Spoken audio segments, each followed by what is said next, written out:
Ujjwal, can you make Alok sir as a co-host?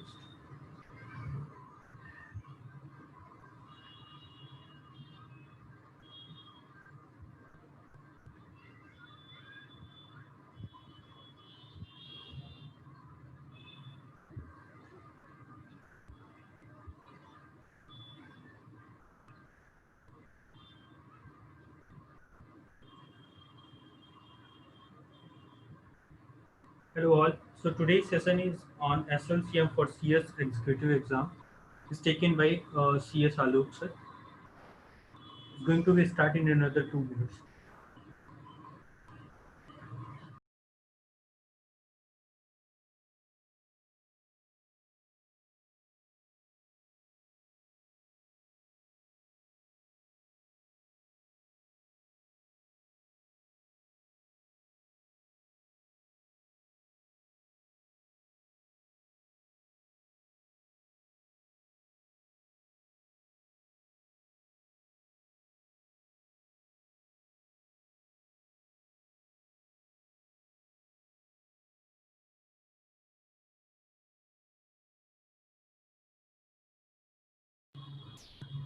Alok sir, am I audible to you? Yes. Yes, yes, yes.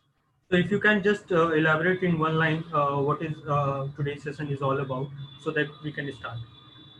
Yeah, hello. So today's session is mainly about ICDR because issue of capital and disclosure requirements is the most important lesson in SLCM, and it also has amendments. So in our video classes also we have all the amendments. Today we will be having the introduction, the background and the brief about what is this ICDR. It will give you complete picture about what you should expect in ICDR and how to study the ICDR. So with this introduction, it will be easy for you to understand the ICDR chapter.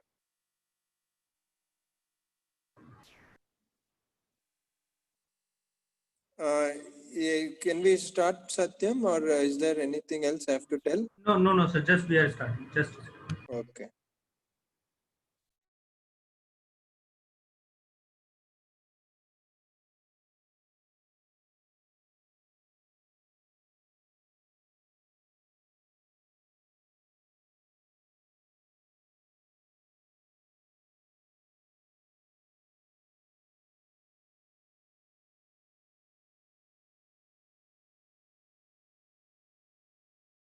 We need to break it up.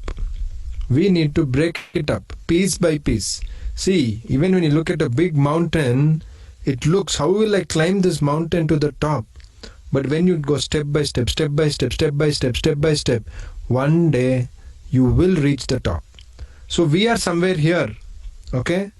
And ICDR is here. Let me just give that analogy. So all of us are here, but let me ensure you, by the end of this chapter, you will be on top of ICDR. It takes time. Just invest your time. I will ensure that every single sentence, every single point and concept is explained to you, and you can always watch the videos multiple times. So when we talk about ICDR, we need to understand little bit of context, little bit before we even come here. See, India was ruled by British, correct? We had the British rule, we all know that. So we were very, very scared. The mindset was very, very scared when we got independence, correct? 15th August, all of us know we got independence, 1947. So we were very scared, like how do we go ahead the future as a country, because we were controlled from 1600 to 1947. That's 350 years. Just imagine if India is a person, you just think India is a person and somebody control you 350 years, you don't want to deal with them. So that is why India had laws which was very highly regulated.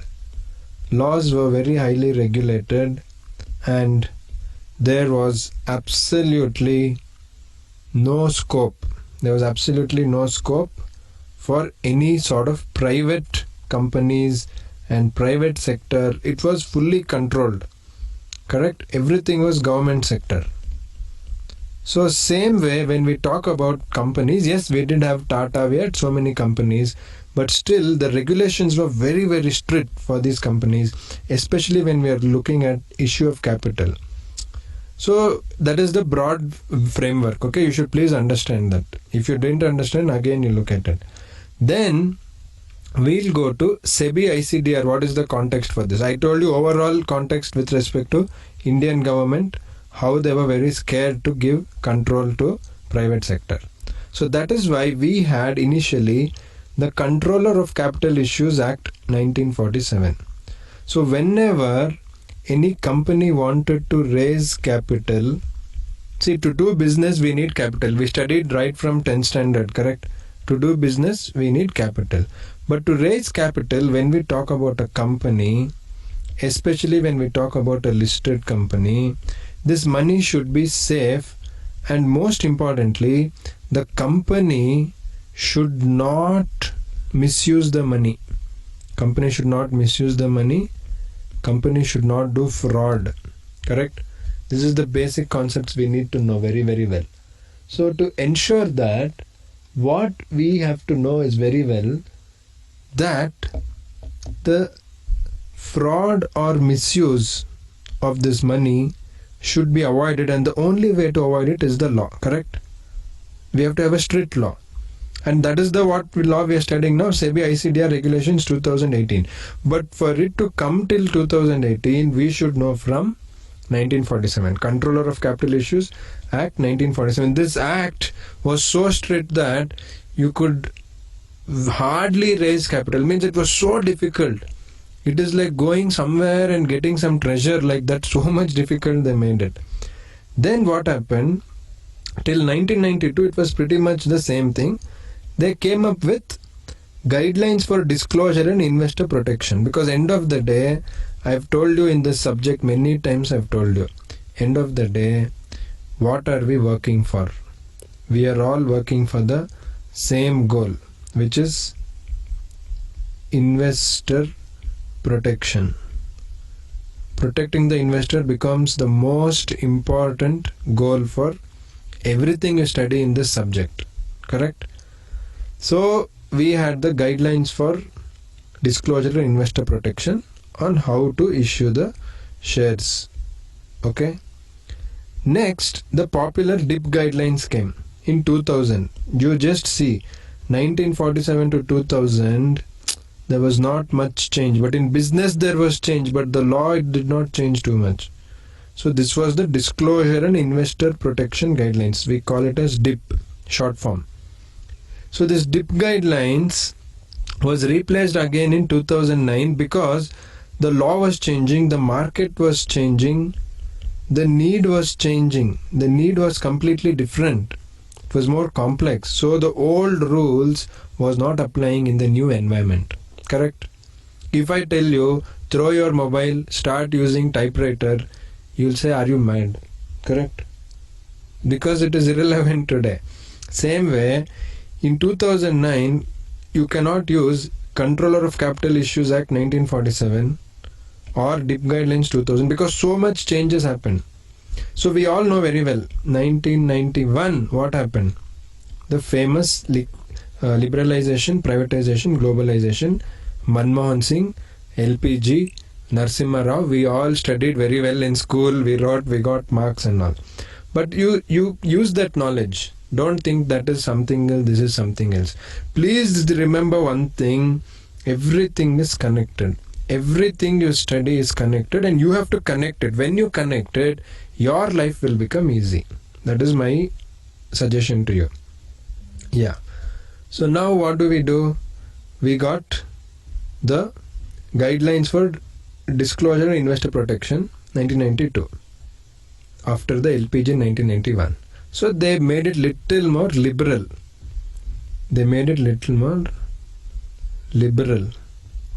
Then SEBI ICDR Regulations 2009 came.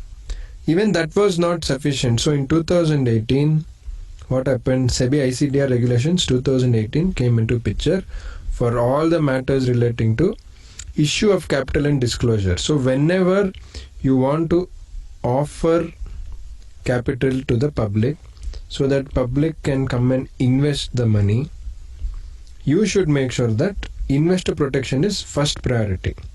Investor protection is first priority all the time. Very crucial. Alright. So this is the whole journey. 1947 to 1992. Then in between 91, what happened we know.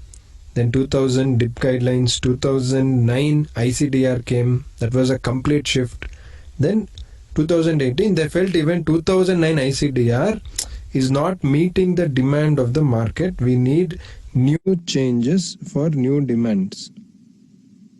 And also there were many companies which were doing some kind of fraud and they were cheating the public also.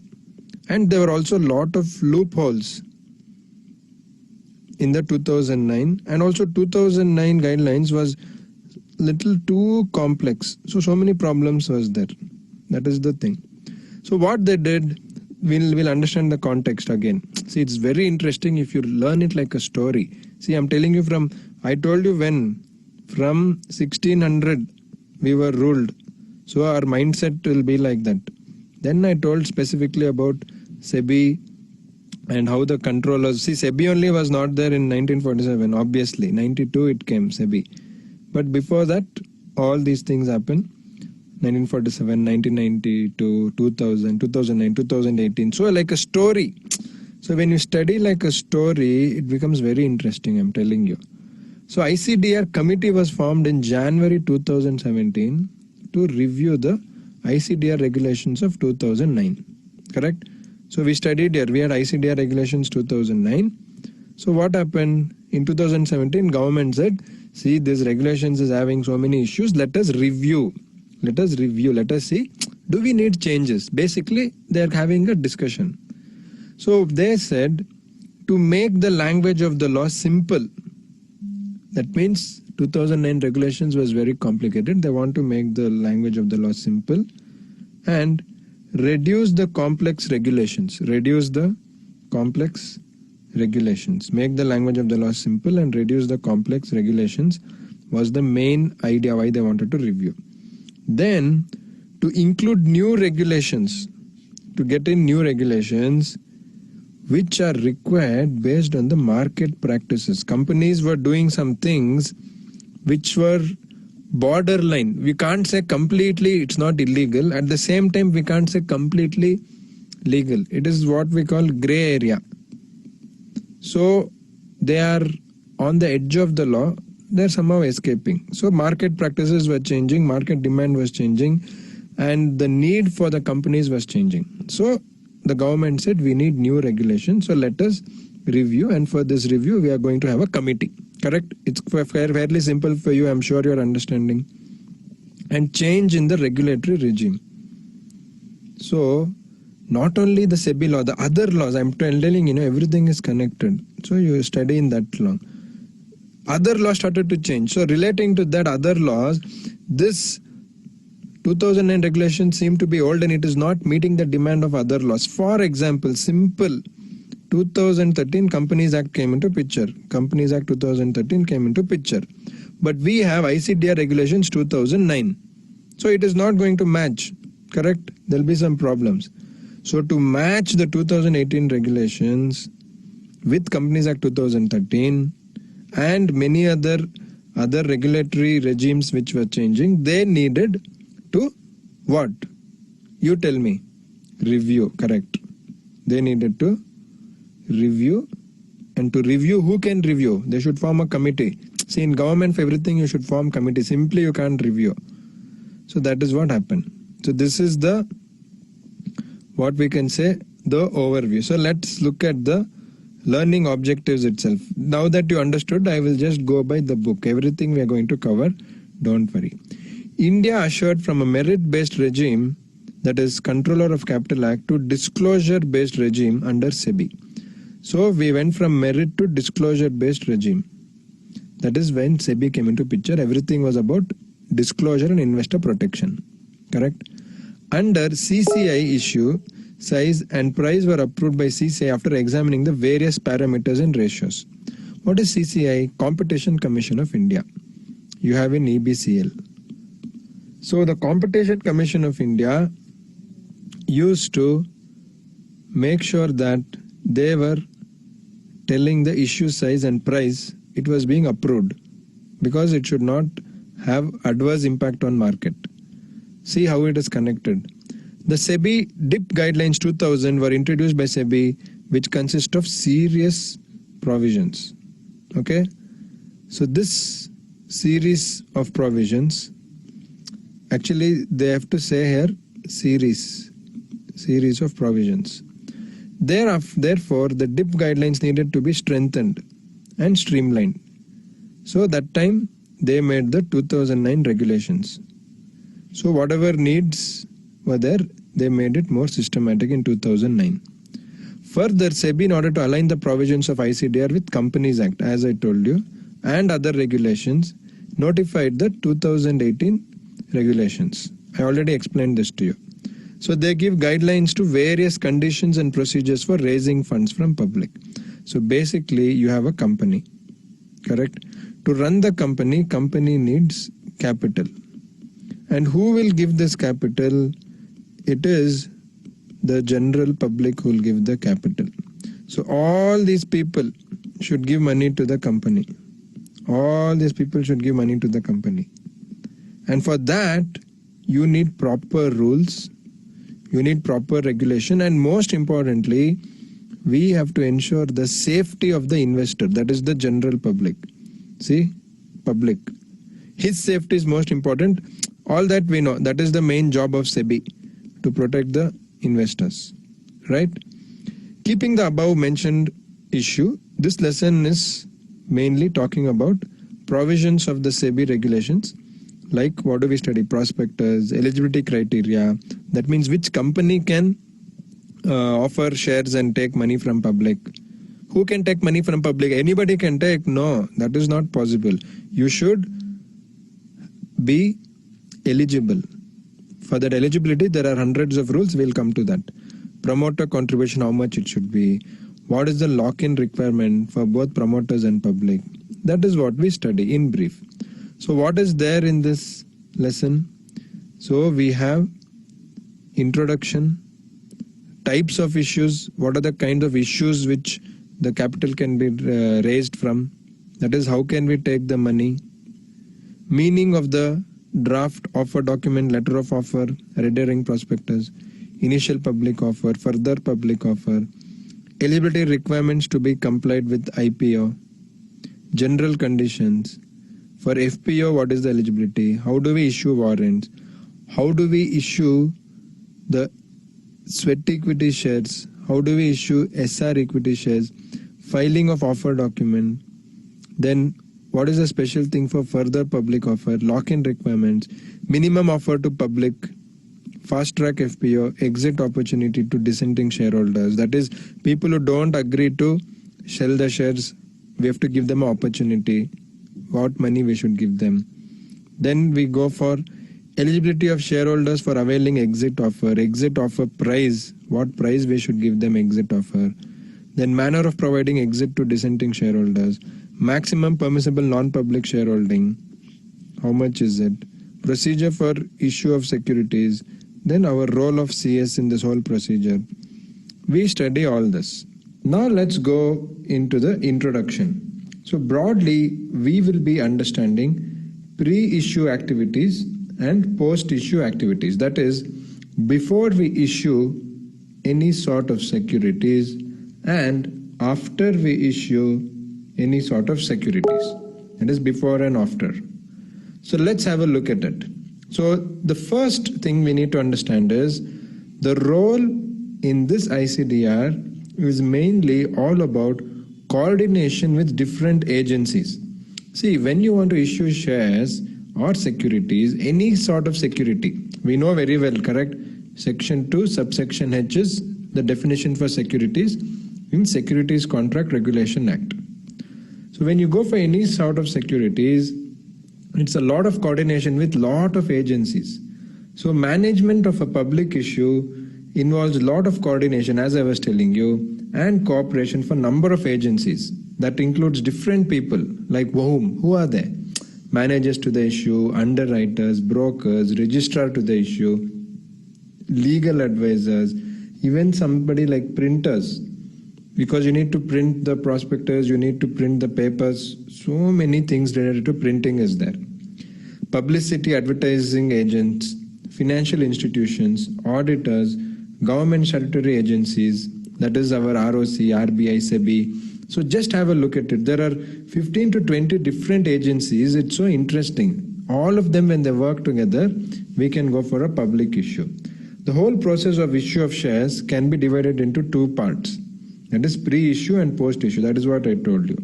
Pre-issue and post-issue. And this is broadly what we need to understand. If you know these basics, okay, that the whole thing is divided into pre-issue and post-issue, that is anything related to the capital issue, then you will be able to understand. Yes, so whatever shares you want to do, you know there is pre-issue and post-issue activities. All activities beginning with the planning of capital issue till the opening of the subscription list are pre-issue activities. That means whatever when we announce that we are going to issue capital and till the time we open the subscription, that means we offer the shares to the public, that time we call it as pre-issue activities. Activities after opening of the subscription, because once we open the subscription, it is like giving an offer, correct? It is like giving an offer to a people to come and buy. We call that as post-issue, after subscription. Since only the demat shares are being admitted for dealings on the stock exchanges, securities can be issued only with the purpose of allotting the shares in demat form. So this is common sense and basic. We know very well that all the shares should be in demat. What is demat? Electronic form. So we won't have a physical share certificate, signature, all that we won't be having. We'll be having demat shares. So let's have a little bit of background. I already told the background, but here in the first video you can watch it. But just for you to get an idea, we'll just go through quickly for the background. With the repeal of the 1947 Capital Issues Act, all guidelines notifications issued by the controller of capital issues. See, there was no SEBI. See, SEBI came only in 1992, correct? SEBI was given mandate to regulate issue of securities, that is the guidelines for disclosure and investor protection 1992. Then later SEBI came up with different circulars. Then we call it as the SEBI DIP guidelines 2000 came into picture. All this was there. Then we again had in 2009, SEBI made sure that we got the ICDR regulations in 2009. Then what happened? We have the latest, what we are studying now, to make sure that we are in tune with Companies Act 2013. We have the ICDR latest 2018 regulations, May 1st, 2018. So between 2009 till date, there were many amendments for the ICDR regulation, and different types of offerings to issue the funds have been introduced. Because see, basically it all depends on the market need. What are the companies requesting? What are the companies asking? And SEBI went on going for amendments. A need was felt to review the ICDR regulations, and then we had Prithvi Haldia, June 2017, they reviewed the ICDR regulations. So what was the thing I told you already? To simplify the language, to get new changes and make regulations. So I told you over here very clearly, correct? We had a clear understanding about what was this whole picture. To make the language simple, correct? I had told you this. Now, the ICDR committee, they suggested some policy changes, and they said that it is important to make these changes not only to align with 2013 Companies Act, but to have a complete and no problem ICDR. Okay, SEBI comprised of eminent representatives from ministries. Okay, all the different ministries, they have representatives, even from ICSI, ICAI and all, they have representative. So recommendations of the PMAC, that is Primary Market Advisory Committee. So this Primary Market Advisory Committee, they work in this companies on a day-to-day basis. correct? CA, CS, academicians, then market participants themselves. So all of these people give the suggestions, which is practical oriented suggestions. It has to be, right? That is what they work every day.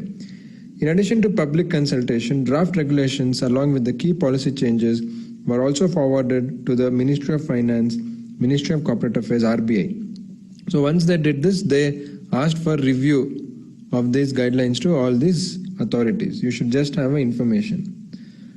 And they incorporated whatever was required based on the suggestions. SEBI in its board meeting on 21st June 2018 approved the proposal replacing the SEBI ICDR 2009 with the ICDR 2018.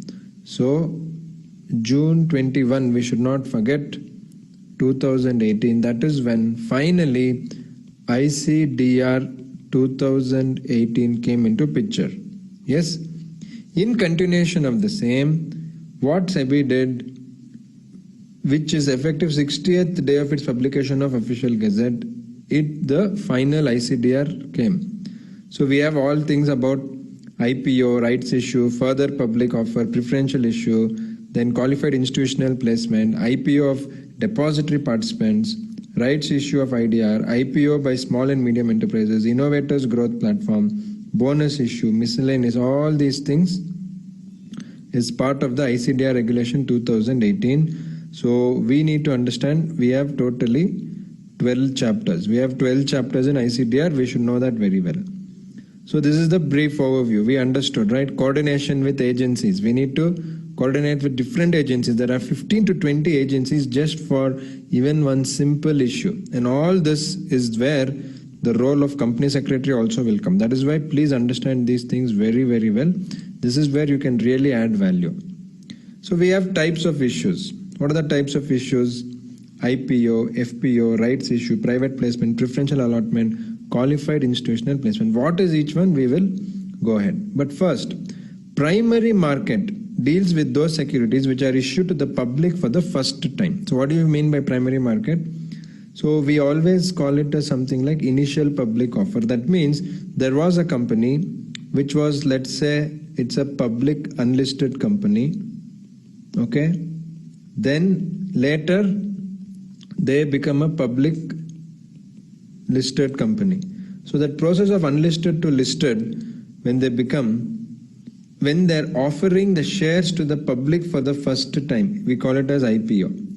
So when you're offering shares to the public, and that is what we have under primary market. Primary market is all about issuing shares to the public for the first time. Primary market provides an opportunity to issuers of securities, government as well as corporates to raise financial resources to meet the requirements of investment and to discharge their obligation. So what does it talk about mainly? So what happens is, issuer of security. Who is issuer of security? Issuer of security is nothing but the company itself. The company itself, okay? We call them as issuer of security. So here what happens is that the companies, okay, even the government as or corporates, whatever, they have to raise financial resources for what? See, why do you need money? Why do you need money means why company needs money.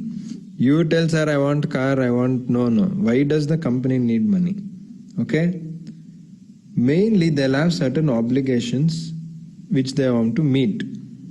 So that time they want to take public money so they can grow. See, what is the main advantage of money? To grow the company, you need capital. That's a basic concept we understood in 11th and 12th also. Correct? And for us to grow, we need capital, and for us to take public capital, we need to have proper regulation, because many companies have cheated the public, and that is where SEBI comes in, and that is where company secretary role comes in. Very, very responsible role. So initial public offering means an offer or specified securities, offer of specified securities by an unlisted issuer. That means they have not yet listed on any stock exchange to the public for subscription, that is to buy the shares, and includes an offer for sale of specified securities to the public by an existing holder of such securities. So even an existing shareholder can sell his stake to the public. We call it as offer for sale. So what happens? What is offer for sale? Okay, suppose there is already one very, very big Warren Buffett, somebody like that, you just think. He's already having, let's say, 20% of the company. Now he wants to give offer for sale for the public. So at that time, let's say 10,000 people apply for this 20%. So the company is not offering, please remember. So initial public offer means offer of specified securities by an issuer to the public, okay? And includes, what do you mean by add includes? Offer for sale. Includes offer for sale means like this I told you. Any one shareholder or group of shareholders, if they sell securities. So if you see here, they're using the word offer of securities to the public by any existing holder. I told you, no, that one only. By any existing holder. Holder means shareholder. It can be individual shareholder or a corporate shareholder, QIB, any shareholder basically. It could be individual or artificial person like a company. Okay, of such securities in an unlisted issuer. Okay. In order to qualify as an IPO, the offer of securities must be an unlisted issuer. So to call something as IPO, it should be by whom? By a company which is not yet listed on a stock exchange. Okay, by an unlisted issuer company, and such an issue shall be made to the public and not to the existing shareholders. This is most important, to call something as IPO. Now let us say that company has, okay, let's just for example 10, 20, 30, 40, 50. So they have 50 shareholders. So now when you go for IPO, the most important thing is the issue shall be made to the public and not the existing shareholders. This is the most important, not. So whenever you call something as IPO, if you are giving the shares to existing shareholders, we don't call it as IPO, we just call it as issue. It is just an issue of securities. But initial public offering, as the name goes, initial, for the first time, that is important. For the first time, what are you doing? You are giving offer to whom? To the general public. To the general public you are giving an offer. These are all basics you should know very well. That is why I am spending time on it. Yes? Yes. To qualify as an IPO, the offer of securities must be made by whom? Unlisted issuer, first point. Okay? And second point, issue shall be made to the public and not the existing shareholders. Okay? Further public offer means an offer of the specified securities by a listed issuer. See, further public offer, as the name goes, that means they had already offered to public sometime in the past. Further, the very word further is something has happened in the history already. Something has happened in the past. So further public offer means an offer of specified securities by a listed issuer company to the public for subscription. In other words, another issue to the public other than its existing shareholders.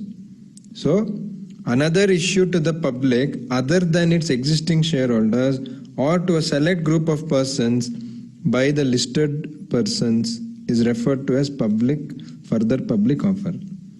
So what is initial public offer? Just now we studied. Any issue we make first time to the public as an offer to buy the securities, it is initial public offer, IPO. FPO is what? Further public offer, FPO. Specified securities by listed, so you are already listed. But in IPO what happens? You are unlisted, you are not yet listed. First time you want to get listed. In further public, you are listed issuer company to the public for subscription. In other words, another issue to the public other than its existing shareholders or to a select group of persons by the listed persons is referred to as further public offer. Okay? Okay, rights issue of securities is an issue of specified securities by a company to its existing shareholders on a record date predetermined ratio. So what did we study here? Initial public offer, further public offer, and rights issue. These are the three things. So as the name goes, rights issue. Who will have rights? Somebody who already has some power. That means shareholder. So shareholder has a say in the company. He has a right. Correct? So rights issue is given where we are giving specified in securities.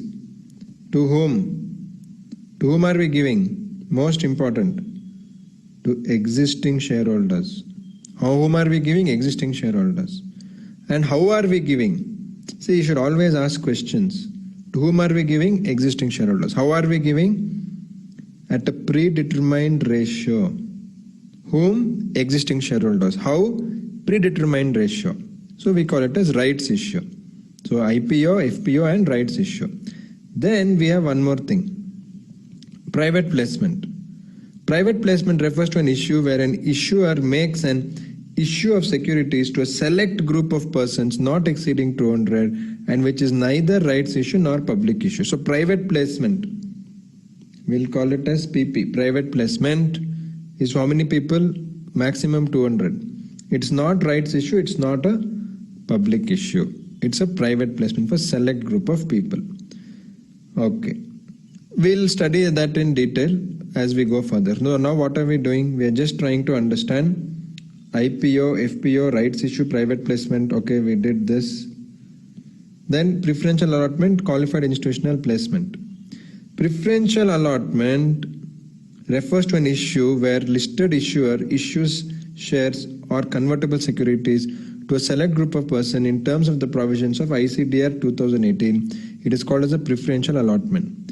The issuer is required to comply with the provisions including the pricing, the disclosure in the notice, the lock-in, etc., in addition to the requirements specified under Companies Act. So there are slight differences. Rights issue, private placement, preferential allotment. There are slight differences. When we go further, you'll understand. Right now, don't worry. Right now, you just worry about what are the types of issues. What are the types of issues if you know. Later, you'll know the exact differences. Now, you don't have to worry about it too much. So private placement is for 200 people. Preferential allotment, what happens? First of all, it is by listed issuer, correct? Where we are giving shares or convertible securities. Okay, again we are giving to select group of people as per ICDR. Okay. The issuer is required to comply with the provisions. What provisions? Pricing, disclosure in the notice, the lock-in period. Lock-in means lock-in period. In addition to the requirements of Companies Act. Whatever Companies Act requirements we have to do. Then last we come to our, so then we have preferential allotment, then we have qualified institutional placement, an issue by a listed entity only to a qualified institutional buyers in chapter 6 of ICDR. So who are these constitutional institutional buyers? We'll study in chapter 6. So we study about IPO, then rights issue, further public offer, preferential issue, qualified institutional placement, IPO of Indian Depository Receipt, rights issue of IDR, IPO by small and medium enterprises, innovators growth platform, bonus issue and miscellaneous. So it's actually very easy if you understand in a logical manner. If you go to this chapter, everyone says, sir, ICDR is so difficult, how do we do? So if you remember just the types of issues, if you remember, okay, so we have 6 types of issues here. So that itself, if you remember, you'll know how the structure is. First is preliminary, that is all the basics. Then we have all the types of offerings. Then we have miscellaneous. So you understand the structure of ICDR. ICDR structure, if you understand, first the main concept of order all the chapters in ICDR 2018. Now we understood the types, then it is easy to understand other things. which we will do in the next video, which is meaning of draft offer document, letter of offer, red herring, prospectus, etc. So in this video we understood what are the types of issues, how the chapters are divided in ICDR, introduction, and the background. We again had a revision in this video.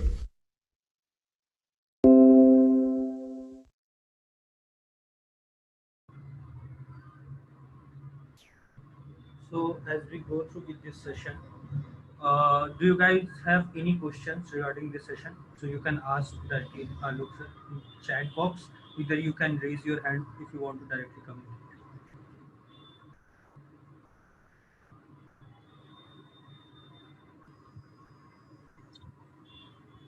Covered all the basics, so anybody can ask the questions. Of course, if you, sir, can you give the amendments also? Ishita Jain. Yes, we can definitely give, and this is just the introduction. See, in the live session, we just wanted to do the basic introduction. Then, as you can see now, Satyam sir has given you a link. You can just type, join that link. You will be getting all the amendments and everything else that you need.